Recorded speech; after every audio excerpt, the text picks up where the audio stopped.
Welcome to Descent into Madness, plays the Saturnine Chalice. Are you okay? Are you afraid of your reality? You should be afraid of the things that are in the light and in the dark, because there are things that creep and crawl within it. Because, like madness, reality is a prison. You should be afraid of its warden.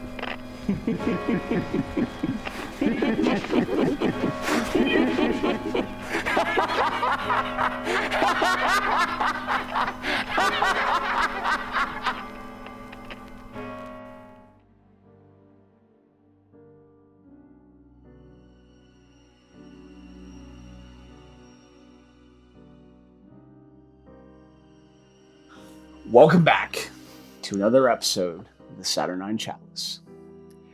Last time, our dear, sweet Smoky Dokies, even as I read that makes me laugh, took off on a trip to New York City, the promise of a very large and fat recording contract for 5 years. And in the first year, you'll be making as much as $10,000 each. But along the way, they hit a bit of a snag. Fuel line had snapped. Well, cut by a piece of rock. What's going on? Fuel line's been cut. From there, they noticed that there was a house not too far away from them. And they decided to make their way to it in order to seek some help. Maybe possibly something to repair the fuel line, get some gas. Who knows what kind of help that they could get. What they came upon was a very well-to-do house with pretty rich inlines, and in itself a perpendicular, almost circle-like property. Strange, who has property like that? But for all of them, as they reached the door, they spoke to a kindly older gentleman by the name of Jeremiah, the butler of the house, as you would say, who led the women into the house to have a seat onto the couch in the lounge, waiting for his master to come introduce himself, while he went with the gentleman over to the garage in order to seek for gasoline, as well as some parts to repair the vehicle itself. Ultimately, well, something arrived. Killing Jeremiah, tearing him to shreds, leaving nothing left. Well, at least that's what Lord saw. And then later Ricky. No body, no mess, no fuss. And as they stood there, the door of the garage reopened as Jeremiah walked back in, looked at both of them, and said, "Can I help you, gentlemen?"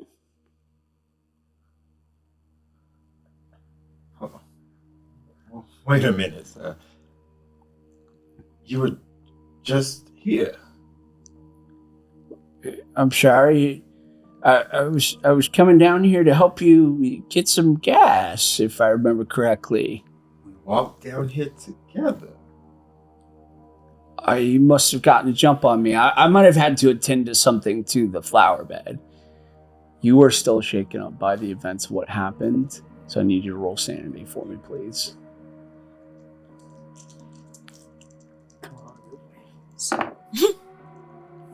Whammies. That's great. Okay. Not another. You're going to lose 4. I need you to do a knowledge roll for me, because we need to see if you can comprehend what you saw. Whenever you see horrific things in this game, you better hope that you're not very smart. Because the thing is that if you do comprehend what you see, and by the fist I can tell that he didn't, he's going to repress this deep, deep into his head. Ricky takes out the old flask one more time and stays hydrated.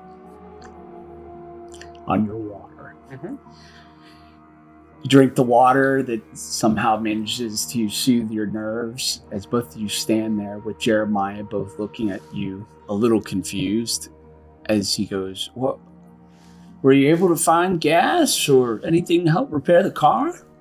No, you only had 2 empty hands, so you haven't been able to find anything. Ricky, did you have the tape? I got the tape. I got the line hooked up for a siphon. We could always try to get what's out of the tank there, but I think we have to start the car. You go over to start the car. You notice the key is in the ignition. You turn it over. Nothing happens. Well, crap.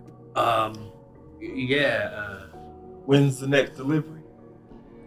I would have to check the sheet, but probably not for another 2-3 weeks. There is a telephone in the house if you'd like to use it to call somebody. I think we best do that post haste. You even try to mess with the fuel pump to try to siphon out some of the fuel, and as you do, it's bone dry as well too. And Jeremiah sits there and he goes, yeah, let me take you back up to the house. There's a phone you could use and see if you can call a garage or something. Pause there as we head back to our 2 ladies sitting in the lounge. The fire burns. You notice an ashtray sitting on a coffee table with a cigar, a fresh cigar, sitting in it, burning. Smell a little bit of incense, some other nice smells here and there. But can you both give me a spot hidden roll, please, as you sit there?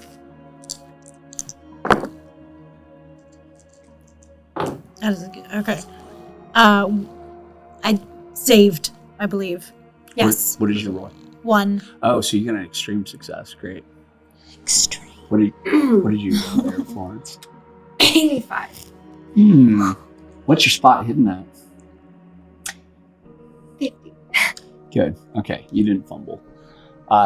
If your base skill is not over 50 and you roll in the 80s to 90s range, that automatically counts as a fumble for this game, which is a critical failure, is what we call it. You don't notice anything. It's been a long day and driving, and you're sitting there, and this whole situation of fuel being out of this car kind of puts you off. But for you, dear Holly, as you sit there and you look at all this very finite stuff, I mean, there's huge paintings on the wall, each of them depicting different things. The biggest one that you notice is the one over the fireplace that looks to be a woman, probably in her early 40s, maybe late 30s. It's a portrait of her sitting down in one of the chairs that you can kind of guess is sitting in the corner of the room that was painted. It is massive over this fireplace. And then you notice some other photos on the walls. You see an older gentleman who's probably early 60s, maybe late 50s, very well kept hair, very clean, very rich suit. And then one other of the photos is that you notice a very, very beautiful young girl displayed in them. One is just with her and this very fine cut gentleman, and then one that appears to be her in a graduation cap holding a diploma. But regardless of the photos, you also look at the furniture again, and you notice that some of them are covered in white sheets. You also see a finite layer of dust on the floor and even on some of the furniture. And as you look over towards the ashtray, you look at the cigar, and it smells like a cigar, but it doesn't stop burning. It's not getting shorter. It remains exactly the same length as it was before. And as you both sit there, waiting for whoever is going to arrive, you begin to see a gentleman, a little bit younger than Jeremiah that you'd originally seen before, very fine kept suit and everything, steps into the room, and he goes, Jeremiah told me that I had guests today. Are you them? Oh, sir, our car just broke down about a mile from here or so. Yes, and we've just been waiting for Jeremiah, as you say, to fill up our gas tank or whatever. I don't know cars. So he's probably seeking out some gas for you all, or whatever it is Yeah. that you need to repair your vehicle. Yeah. Yes. As you both sit there, you also see two women enter into the room from the dining room area. One of them is dressed in a full maid outfit, and the man that is standing in front of you looks over and goes, Rosemary, did you bring them drinks? Jeremiah, make sure that they have drinks. And Rosemary goes, yes, tea and water. I made sure to bring enough. They told me that there were 2 other guests as well. Oh. And she brings a tray forward and provides you both with cups of tea and water as well. And the other woman, though, the one that you, even with Rosemary stepping into the room, the other one you notice more. Because if you were to step into a crowded room and you saw her, you would instantly pick up her. Because she is beautiful, gorgeous even. She's fine porcelain skin, ruby lipstick, natural kind of looks that probably don't require much makeup. And she also appears to have ash in her hair, white ash. It almost tends to trickle down on her face. And she's wearing a very long black dress as well too. So somebody in the morning, but heeds little to no attention as she walks into the room. Father, these are the guests that Jeremiah talked about. And the man turns to both of you and he goes, I'm sorry, I forgot to introduce myself. My name is Augustus Wayland. This is my house. And this is my maid, Rosemary. You've already met Jeremiah before. And last but not least, this is, Beacon of Lights, my daughter, Veronica. Veronica is about to achieve greatness this night. We're very excited for what's about to happen. We're going to have a little bit of a get-together this evening. And depending on how things work out with your vehicle, you might want to stay. It's a very interesting development that we have going on. Oh, I think we'd best be going. Thank you for the invitation, but we are under contract to get to New York. We'd love to stay, but we really gotta go. We should be going. Veronica even chimes in and goes, contracts? New York? What are you traveling there for? Oh, well, We're in a band. we're performers. That's incredible. What type of music do you play? Jazz music mostly. Jazz. I'd heard that was up on the rise. A couple of very well-known bands. Oh yeah. What is your band name? The Smoky Dokies. Huh. You heard of us? No. Oh, not yet. Anyway, we, you will. Yes. If I may be so bold. She looks confused when you said that too, by the way. And she goes, well, I'll have to, if you swing by this way, please, I would love to buy your record. Oh. I can make sure to provide our telephone number or address, and I'll make sure to be the first person there to buy it. Thank you. That is very sweet. Super sweet. It's at this moment that the two gentlemen are walking into the room behind Jeremiah, and you both notice that they kind of have a look on their face in a weird way as Jeremiah leads them into the lounge. He goes, gentlemen, feel free to take a seat anywhere. Rosemary, did you get them? Yes, Jeremiah.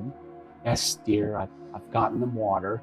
They do have water. Did you gentlemen want tea as well? I've got plenty of water, I think. Okay, yeah. There's water right in front of you as well. Florence and Holly, did any of you take a sip of your tea? Yes. I did. Can you both roll Constitution for me? Sure.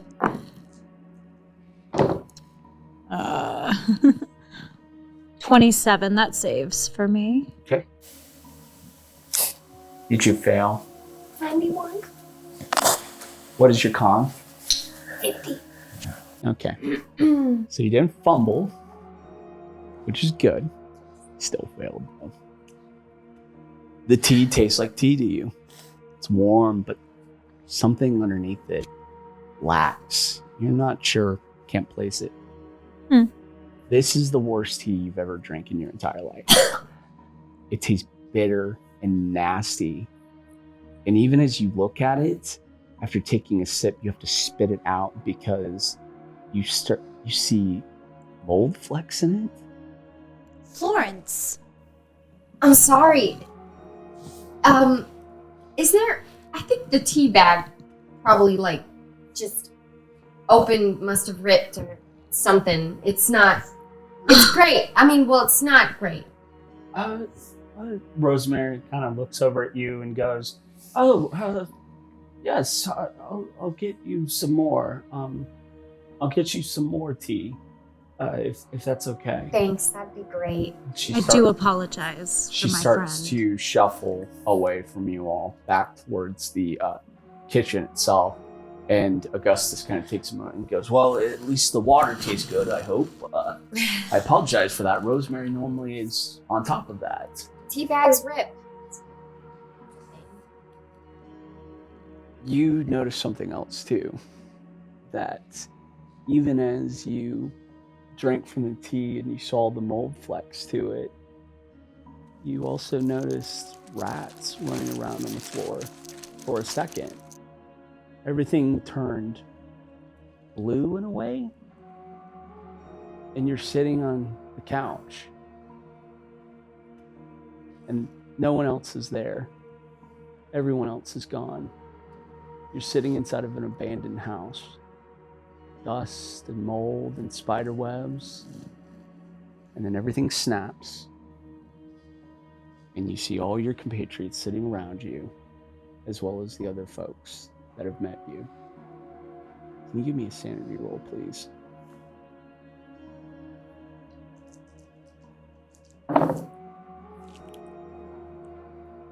What'd you roll? 63? What's your sanity? 60? No, guess. How much sanity have you lost so far? 0. I'm doing pretty good. You'll lose 1 this time. It's not so bad. Could be worse? Worse. Could we down? You sit there with a little bit of shock on your face as you could have swore you're sitting inside of an abandoned house, but you're not sure. And you're looking around at your compatriots who are sitting around you too, and they seem unnoticed, unfazed.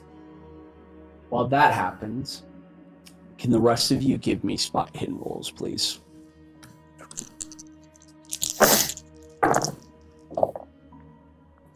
$21 saves. 9.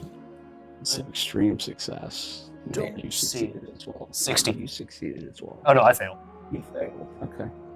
You're oblivious. You keep thinking about the events in the garage. You are having your own episode. But you We're two, freaked out at this table.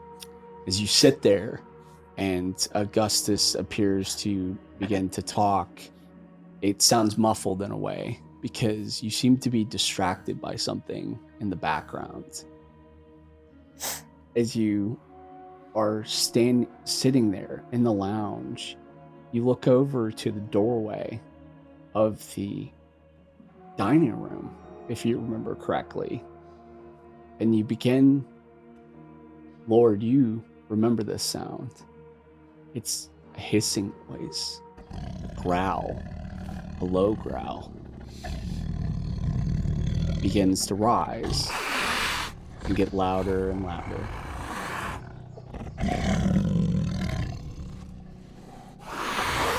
And then, from the doorway, you begin to see a figure move into it, slowly crawling from the edge, and then standing up.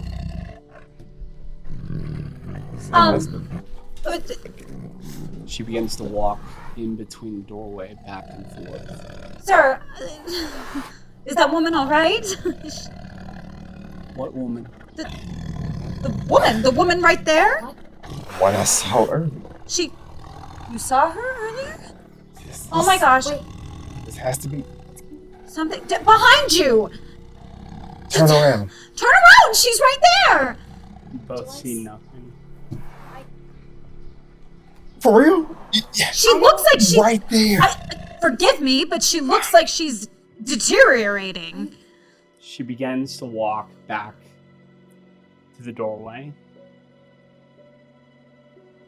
And ultimately, just disappear. Can you both give me sanity rolls, please?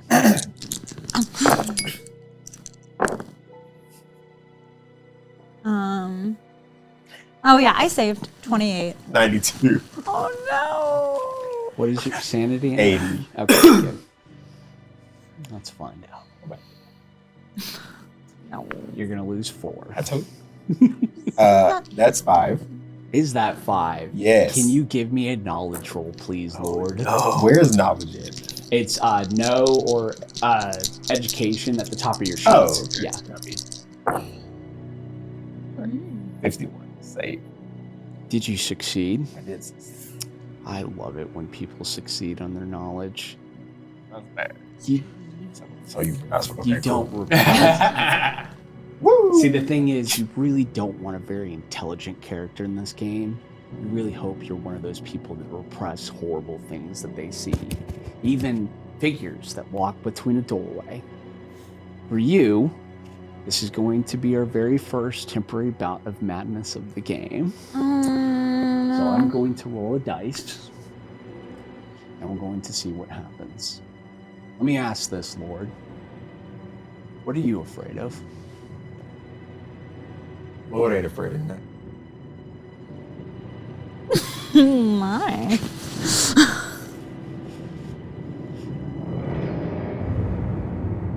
What is it that you fear the most? The Lord fears the most. Someone thinking he isn't as competent.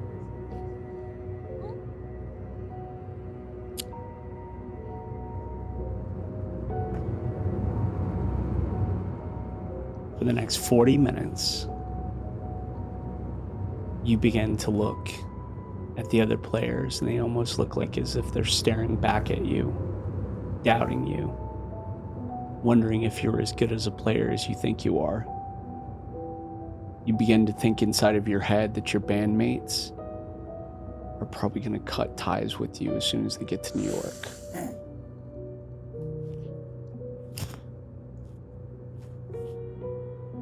Augustus speaks up at that moment as things happen. I understand it's okay to play pranks on somebody when you come into their house. But No, sir. I assure you, no prank existed. I am of good breeding. I would never do anything of the sort. Please, could you back me up here? Thank you. You both didn't see anything. I mean, no, I didn't see anything at that time, but they've never. It's not like I don't believe you. I don't know. I didn't see anything. Just that something's off. I didn't see anything in here, but I did see something in the garage. What did you see in the garage? Man, Jeremiah got pulled off and, for all we know, skinned alive back there by some apparition, and then it was gone. And then he walked in and acted like he didn't notice. Ricky, that's the same one. Apparition. The same lady? That's the same one. That's what I'm saying. You couldn't see it? No, I don't know what that word is. Jeremiah, my butler, the one that was standing just here just now. Yes, unless there's another Jeremiah here. There's not. There's only one Jeremiah. Please, could we just... What's going on with the gas? Yeah. There is no gas. What do you mean there's no gas? They don't have gas. And the car they have don't work. You don't have any other cars, like no other. No, cars. they get deliveries, whatever that means. Jeremiah said we could use the phone. Yes, yeah, you can use the phone. It's in the main hallway here. Yes, call Mr. Carter. And Someone. Jeremiah walks back into the room and he looks over. Yes, yes, sir. What can I help you with? Can you make sure that this young gentleman goes to the phone? And Jeremiah goes, yeah, sure, of course, Sonny. Yeah, here, I'll take you out to the phone. And I think before I go follow Jeremiah, seeing the Lord is kind of experiencing something, I think he reaches into his pocket and hands you his flask of water before going into the kitchen or going into wherever the phone is. Stay hydrated. Do you take a swig of it? Always. Can you take a Constitution roll for me, please? It's powerful stuff. 3. You succeeded? Extreme. Okay, please gain back 1 point of sanity. Oh my gosh. Look at what bourbon does for us. I mean water. I mean water. Water. From the Florida Everglades. Jeremiah takes you out of the hallway, out back into the hallway where the gigantic chandelier sits. And you notice the chandelier more. As you do look at it, I want you to give me a spot hidden roll, please. No whammies. Ooh, a 3. Extreme success. You look at it, and this chandelier, you didn't even notice it the first time before. It's big, ornate glass chandelier with these big electric light bulbs that run through it. But as you look up at it, for some of the bulbs that actually do have wires running to them, others don't. And some appear to be frayed or broken, which doesn't make any sense inside of your head. You've seen electric lights before. Wires have to be connected. How is this thing even powering right now, let alone some of the light bulbs? But it looks like even the ones that are frayed and broken are powered and going. Mm-hmm. Can you give me a sanity roll, please? Yeah, there's something wrong with this place. Woo! Thank God. That is a 30, which is 1 point shy of a failure. It's weird to you, but after having seen what you've seen in the garage, it's less weird, if you could put that into context for it. Yeah. And Jeremiah sees you looking at it, he says, oh yes, it's a great piece. Everyone talks about it every single time that they look at it. Looks expensive. Oh, it did definitely cost my master quite a good bit of money when he put it in. Mind if I ask you about the wires? What do you mean the wires? The wire's not connected. And a lot of those are bulbs that... He looks up at it and he goes, looks fine to me, Sonny. Oh, you know what? You're right. I'm no mechanic here. Here's the phone right here on the wall if you want to go ahead and call whoever you need to call. There's a telephone book right there on the side table right there. I'm going to go check on Rosemary. She's preparing some things for this party tonight for the master and his daughter. If you don't mind, I'm going to leave you alone. Absolutely. And he begins to walk his way down the hallway into the kitchen, calling after Rosemary. What do you want to do with the phone? Do I have... I'm assuming we probably have Mr. Carter's phone somewhere written down for ourselves. Yeah. Just like a business card or something. Mm-hmm. Whatever it is, I'm going to pull that out and just start dialing his phone number. Start dialing the number to the... Probably what he gave you, more than likely, was the hotel's number. Mm-hmm. And as you begin to call, it just rings and rings and rings and rings. But nobody ever picks up. But you do have a tone, and you hear it ringing and ringing. But nothing. No one picks up at all. I'm going to run an experiment. I'm going to dial 911. Or whatever the emergency contact phone number in the 1920s is. It doesn't take long. It's probably about 3 rings, and then all of a sudden you hear somebody pick up the phone. Hello, this is Arkham Central. How can I help you? I'm terribly sorry. Wrong number. Hangs up. Okay, so the line works. Nothing funky going on there. Oh God. Did he give us a number for where he would be in New York? So where we could contact him in New York specifically, or was that the hotel number? But he also gave you the phone number for the hotel that he's staying at in Boston as well, too, where he's heading to first. So more than likely, you might want to try to call there. I'll try that. So it's the same number you called before. Got it. You begin to call again, and call and call and call, and nothing happens. Still no doubt. Jeremiah steps back into frame from the hallway, and he goes, any luck calling? Did you call the garage? The garage is probably about an hour and a half away. Hour and a half walk or hour and a half drive? Yeah, drive. Yeah, we'll give them a call too. I'll hang up and call the garage. He looks at the phone book and he goes, I recommend these gentlemen. It's a father and son who run it. What? You begin to call the line, and all of a sudden you just hear, yeah, this is Franklin & Sons Automotive. How can I help you? Hi there, Franklin and Sons. My name is Ricky Tamberlin. I'm out here at I believe, the Wayland House in Arkham. I had our car break down about a mile off the road or so down here. We looks like we got a chip in the fuel line and need some gas. Okay. What type of car is it? Yeah, Rolls Royce. Rolls Royce. As you hold the receiver to your ear, you begin to hear something again. It's a familiar sound as this person talks to you. Yeah, Rolls Royce. Yeah, we definitely get somebody out there to take a look at it. It's the hissing noise again. It's getting louder and louder. What do you got some interference going on the other side of your line there, I think. What are you talking about, son? There's a louder and louder hissing noise I'm starting to hear. His voice begins to fade away, almost to pure silence.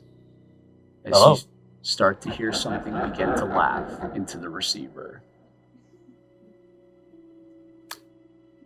I hate this house. It gets so louder and louder. I think I hang up the phone. You hang up the phone. Can you give me a sanity roll for me? Yeah, I sure can.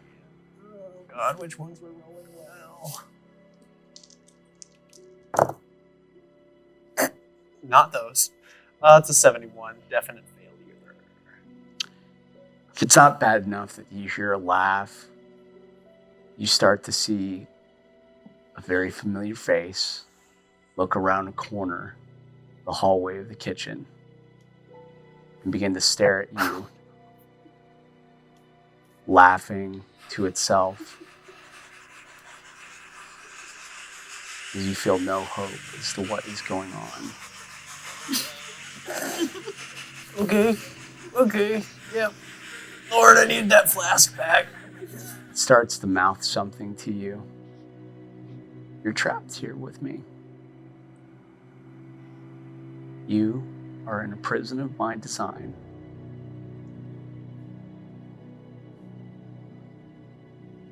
And then as it begins to walk up the stairs,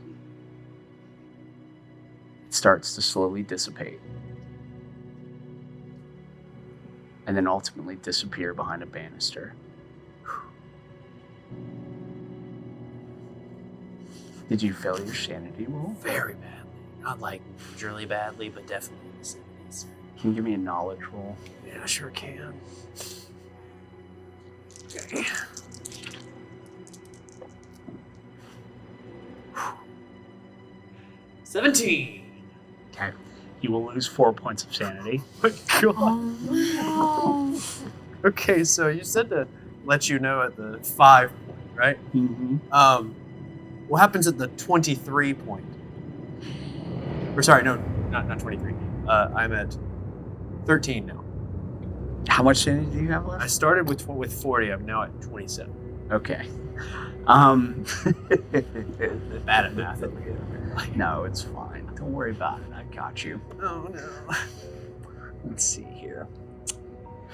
That was weird, wasn't it? Hearing a laughter, hearing this thing talk to you about this prison of its own design that you forget about the last 4 hours. As you stand there at the phone, unsure of what you're doing here. How long ago did we leave the hotel? It would have been more than that. So you would have remembered leaving the hotel to go to New York. Okay. But nothing else. Okay, yeah, got it. But nothing else. As you stand there, Jeremiah looks at you and goes, "Is everything okay, Sonny? You look white as a ghost." Where am I? What do you mean? What do you mean? Who are you? Where's the rest of my band? We really got to be getting to New York. They're just in the lounge. Here, I can take you to them. Is everything okay? Yeah. Make sure that the phone's hung up because I think it's probably still in my hand, having not even touched the receiver yet. Just lay it down and follow this stranger into the place where he says my friends are. Yep. He takes you back into the lounge, and as you were all sitting there in the lounge, did anyone drink from their tea? Yes. Can you both roll Constitution for me? You haven't even touched yours. I saved 23. 97. What's your Constitution at? 6. Okay, it's fine. As you drink from the tea, Lord, it's the most disgusting tea you've ever tasted in your entire life. It's so bad you have to spit it up as well too, because you see mold flecks and other pieces of like mud and dust and whatnot inside of it, as if it's been sitting out for days. Don't be rude. Holly, you don't notice anything that he is seeing right now. Can you roll sanity for me, please, Lord?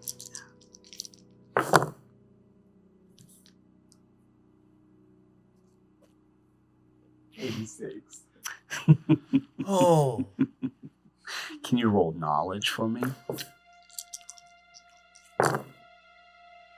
48. 48. Okay, so you repress it. I'll say you lose 1 point of sanity for that. I'm at 5. You're at 5. I've already given you a temporary bout for now. It's fine. I'll keep that. I like that one still.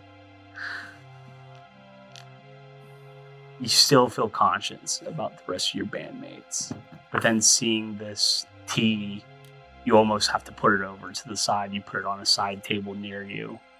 And as Jeremiah walks back into the room with Ricky, who is just as white as a ghost. Absolutely patting down his jacket, looking for the flask that he does not know where it is. Oh, good. Did you get a hold of the garage? The what? The garage? You were calling for us? I don't know where we are. I kind of try and huddle around my bandmates to kind of keep... Did you drink too much water again? Almost always. Okay, Holly. we have to Okay, stop sending him to do things. so nothing. I don't think so. No. Did you call? Yes, I think so. I don't remember anything for the past... Oh, do Us I have to do leaving the- everything myself? I will go call. Thank you. Before you even do that, you hear, well, the most thing that you notice is that it was daylight outside. Are you sure it was daylight? But then now it's almost dark. Mid-afternoon even. The sun has gone down rather quickly. You remember walking up to this house, it would have probably been 1 o'clock, maybe even noon, middle of the day even. As you start to hear the doorbell ring, and Jeremiah goes, "Oh, it's Augustus. I believe that's probably one of the guests that's soon to arrive here." And Augustus goes, "Yes, Jeremiah, make sure you go see to the guest." Jeremiah picks himself up and he goes, "Yes, Rosemary will be back soon if you need anything." And Augustus and Veronica are still in the room with you all as Jeremiah walks around through the dining room and begins to answer to the door to whatever guest that is there. Augustus looks at you all and goes, "Are you okay? Is something going on? I'm not sure. You look white as a ghost, boy." I think we probably need to get out of here. Yeah.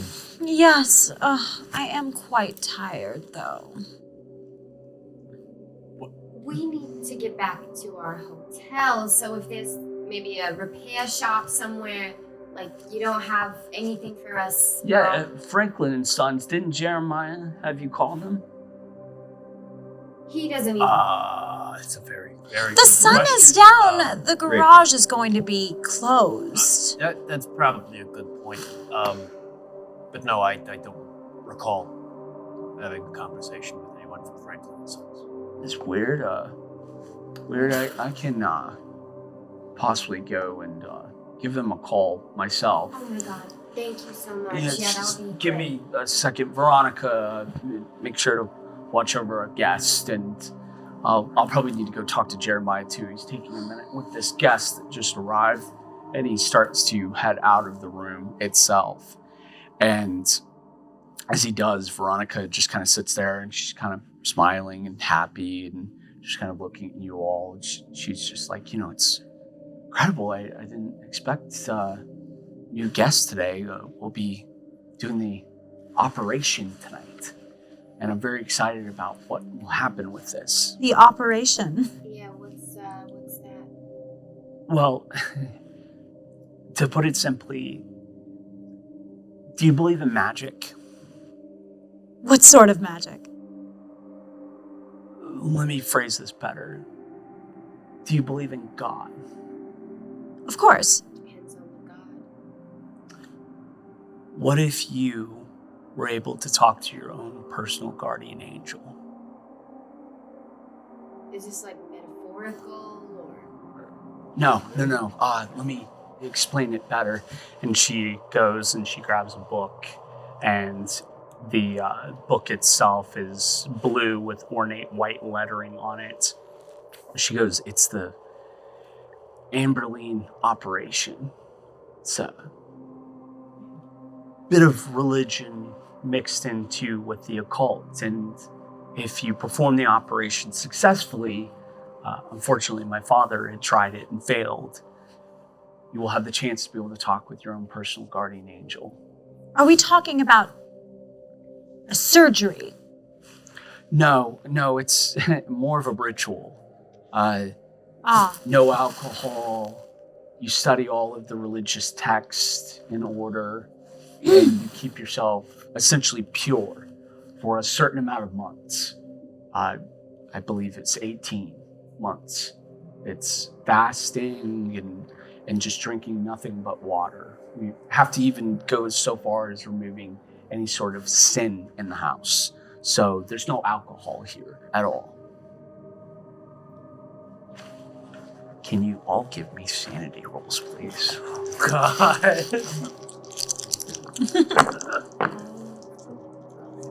Come on. 99. It's getting Okay. worse and worse for our 18. boy Ricky. Who failed? Just lose one. All right. As she says this to you all, she has the most sincere and straight face. She believes what she is talking about. And she goes on to say, this operation, it's very precise. But like I mentioned, my father had tried this before. He is the co-head of the occult society in Arkham. He tried it before, but failed ultimately. And my father, being at the age that he is worried about trying to redo the operation again, what it might do to his frail body. So I've taken over, and I'm going to try and proceed with the operation itself. Can I ask a question? Yes. Have you ever had a successful operation?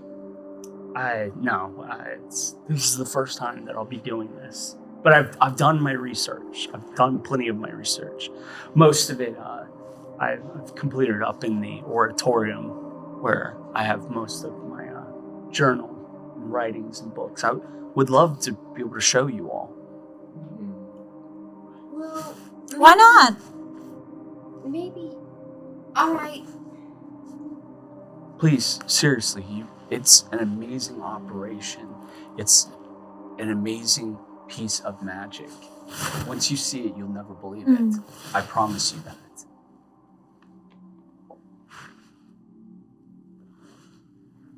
What would you like to do? Let's go upstairs.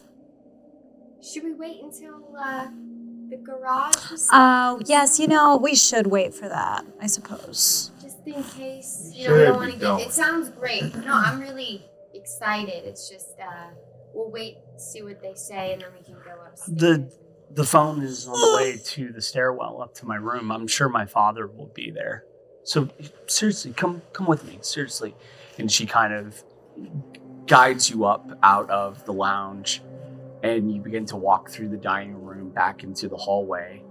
But you don't see Augustus on the phone. But you do see Jeremiah up at the front door, and he's talking with a gentleman. Do you have another phone? No. This is the only phone at the house. Can we just use it real quick since Yes, you can feel free to use it if you would all like to follow with me. Feel free to use it. I think the number for Franklin and Sons is right there written on the paper there. Thank you. As you start to go onto the phone, and you all are starting to get to the head of the stairs, Jeremiah sits there and he begins to lead a man into the room. And he goes, ladies and gentlemen, this is Lester Goodman. He is a man from Arkham. He does antiquities. Lester, introduce yourself. And a tall-looking man enters the room. He's clean-shaven, absolutely clean-shaven. And he has his hair is very well kempt, a very well suit, and he's just smiling at you all. It's an unnatural smile. He has a piercing look to him. And as he looks at all of you, he goes, yes, I'm Lester Goodman, antiquities dealer. It's nice to meet you all. Jeremiah, I cannot wait to see this operation tonight. And Jeremiah goes, yes, Mr. Goodman. And then Rosemary comes literally out of nowhere. You don't even see her enter into the hallway. And she goes, yes, Jeremiah, I can take Lester into the lounge. And Lester nods his head with still the same smile on his face and walks with Rosemary past. There's something about the way that he looks, even at all of you, that is just unsettling. It's piercing, almost looking through you in a way, almost doll-like. Who knows what it could be.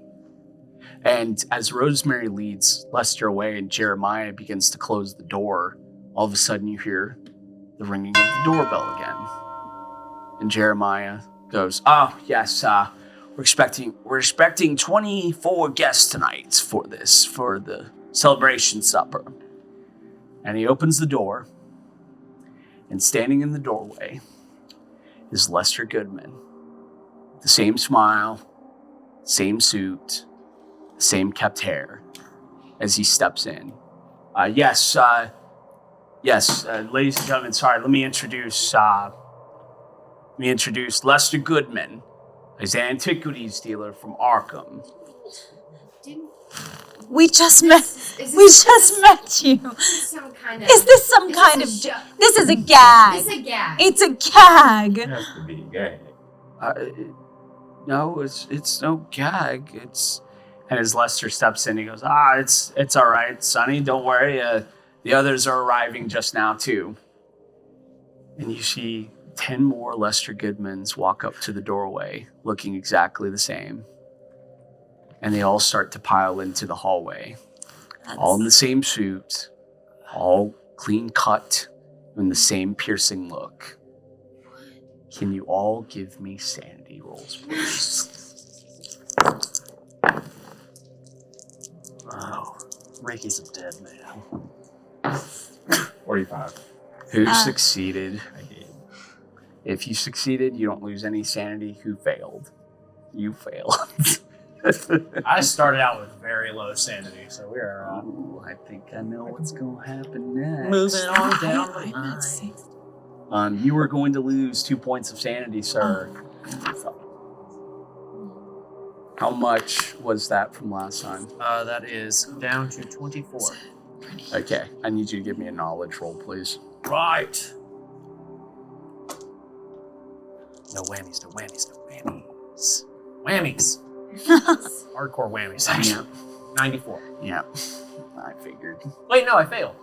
You did. That's good. That's a good thing, Oh, right? wait, yeah, you repressed it. Yes. Ah! Look Yeah, at yeah, you. yeah. Very I good. sniff out the flask and Lord's check, and I'm just like, I need to borrow this back. You're standing in a hallway with 20-something lesser goodmans all standing there, and Rosemary comes back out and goes, yes, gentlemen, you can follow me. I'll take you to the lounge and make sure that you have something to drink and tea as well. And they go, that's great. All in unison.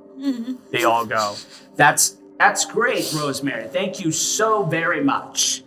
And they all walk in a perfect line from the hallway into the dining room to where the lounge would be. All right. Whoa! That must be a lot of twins. That's not. All I know is I want no more tea. Weren't we gonna make a call?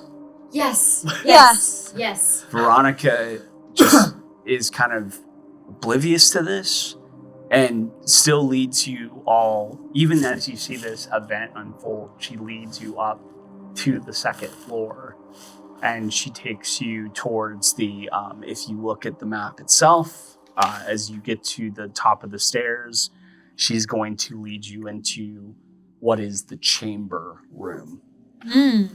What you notice almost immediately as you walk up to the door of the chamber is you see the same ash again. It's lined at the bottom of the doorway, and you also see wax sealed in and around the doorway as well too. And it looks as if the wax is set there to seal the door. However, she is able to open it very easily, and open it. She does. And steps into a room. It's very large in a way that you could see it as possibly being a bedroom, a master bedroom, if you'd put it. And everything furniture-wise has been removed from the room, except for what looks to be a podium in the middle, a white podium. And above it is a very large lantern. It's very ornate. It's made out of stained glass, and it appears to be glowing as if it's lit. Can you all give me spot hidden rolls as you enter into the room?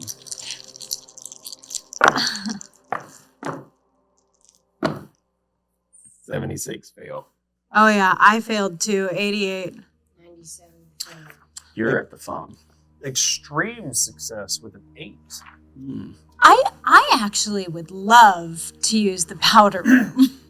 You like to use the bathroom? Yes. Yes, yeah. It's just right down the hallway, and she, you can see the water closet. There's even a WC on the door that's right down the hallway there. Good show. And you start to make your way, and basically, Lord and Ricky, you're standing there with Veronica as she leads you into the chamber itself, and she goes, yes, this is the chamber in which I'll be performing the operation in after we have a feast, and I'll step into here, and I can only be the only person inside of the room. Depending on what guardian angel this is, it can drive some people crazy in its own right way. And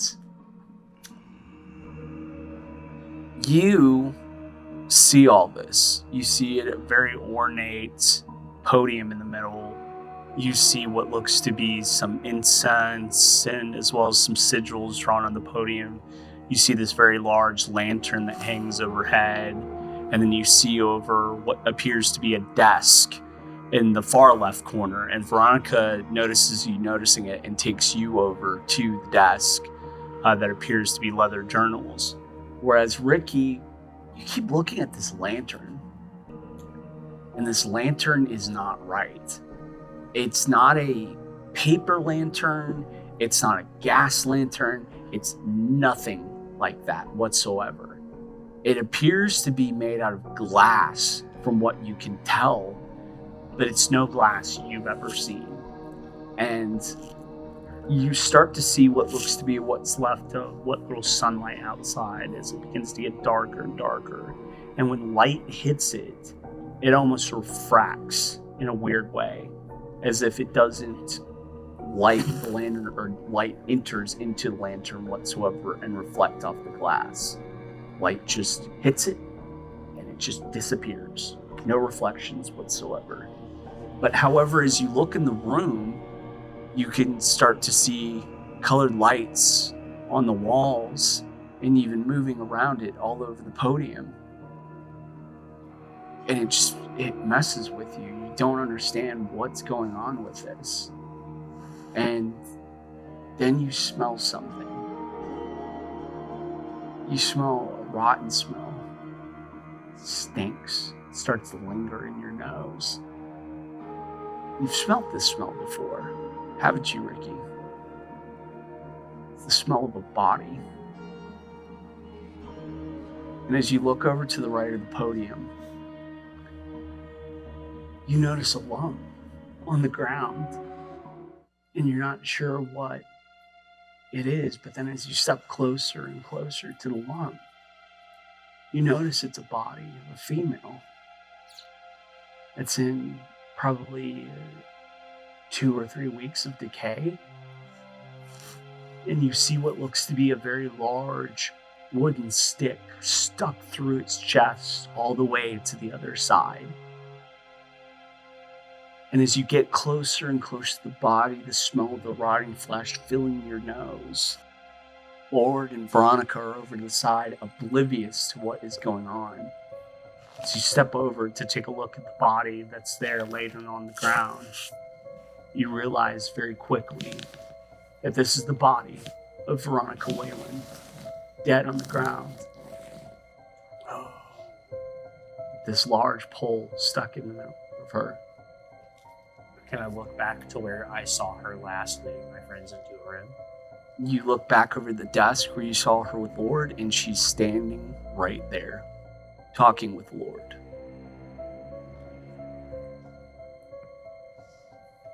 Lord, get away from her. Do me a favor and get away from her at this moment. And I think at that point I just step aside and reveal the body to everybody. You reveal the body, and Lord, you see it as well too. And you see the body of Veronica Whalen. And Veronica looks at it as well too. And as it happens, you start to hear a growling noise again. As Veronica begins to freak out. No, the operation was a success. No, I had to do what I had to do. I had to stop it. I trapped it here. I had to stop it. And she begins to step back towards the doorway as all of a sudden the door is slammed open. And the same person you've seen before runs into the room, grabs Veronica by her shoulder,